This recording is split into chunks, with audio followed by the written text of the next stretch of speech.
Well, good evening, boys, girls, and those who still haven't decided. Akai stereo receiver AA-1030, and it no makey sound. Turns on, doesn't make any sound. Got it from the original owner who bought it originally in 1974. Uses it basically as a radio amplifier just to tune in a baseball game or whatnot once in a while, and went to turn it on this season and no soup for you. So I'll get a schematic if we have to, but we might just open it up and say, hey, the problem is obvious. Let's find out. Well, boys and girls, can you tell where the high voltage is? Actually, this is also where the ventilation is, so all the dust is going to fall down in here. So what kind of transistors do we have? We have very dusty transistors that I can't read at this crazy angle. 250428? No, 2SD428? Toshiba? I think that's what that says. I think those are supposed to be the good transistors. But, so we've got some driver transistors over here. And this is probably the driver board that powers the big output transistors over there. And all that heavy horse stuff. So just for my own amusement, when I first fired this up, I did stick a voltmeter, DC voltmeter, in the speaker outlets to check if there was any DC offset, if that was raging, and I got 0. So, alright. Okay, so back here behind the big transformer is 2 fuses that feed the outputs to the speakers. Let's see if those have failed or not. I don't know.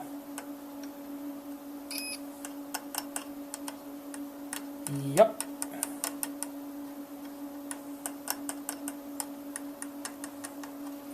So that would probably explain why there's no power to the speakers.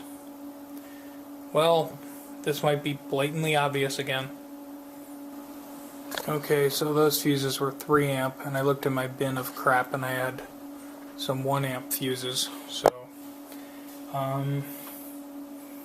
those will sit in there as a temporary. Won't be able to turn it up as loud, probably, but you know, it'll conduct, right?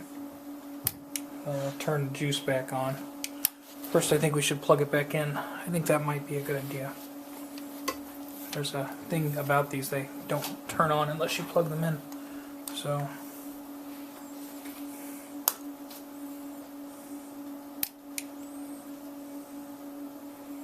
okay, so it's on, and I didn't see any giant flash of light from the back there, so hopefully our fuses didn't go kablooey.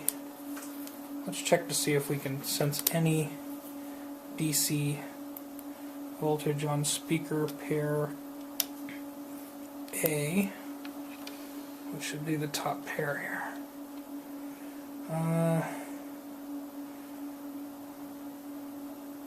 0.004 of a volt, and like 1 to 3 1/1000ths of a volt. So that's okay. Obviously I don't want to crank this up without any kind of load on it, but I figure we can try to play just a smidge of radio static and see if I get a little bit of an AC signal. See if I get anything at all.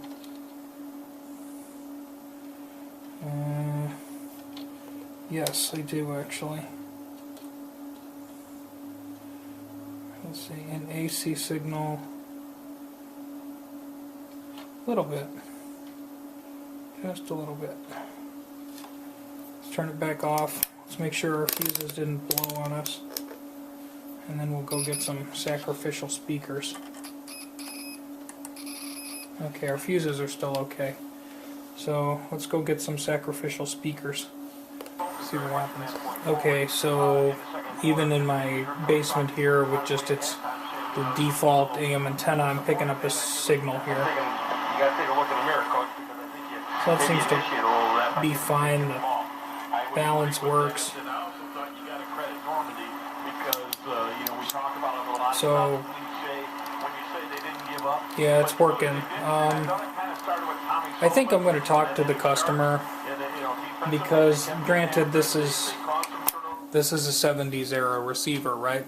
So with its age, it probably is due for caps, although these are not bloated, exploding, and looking disgusting. So I think what I'll do is I'm going to dust bust it and I'm going to talk to him, because when I found it, it had 2 sets of speakers connected. It was totally loaded. According to the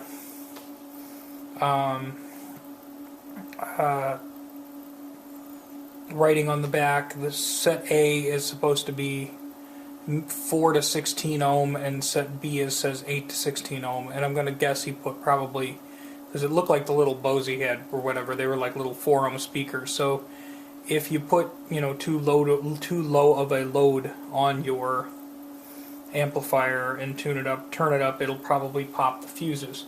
So I'm gonna guess that's probably all that was initially wrong with it.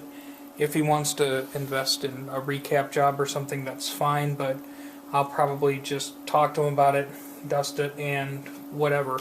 I had this happen in a Technics integrated amp that I use with my computer rig, and I just ended up turning it up too loud. It clipped a little bit and bammo, blew the fuses. Put new fuses in, and it's still humming away here, you know, a year later.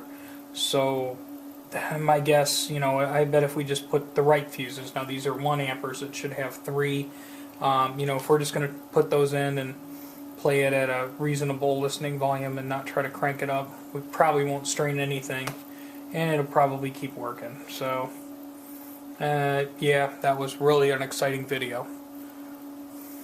Thanks for watching. Have a great day.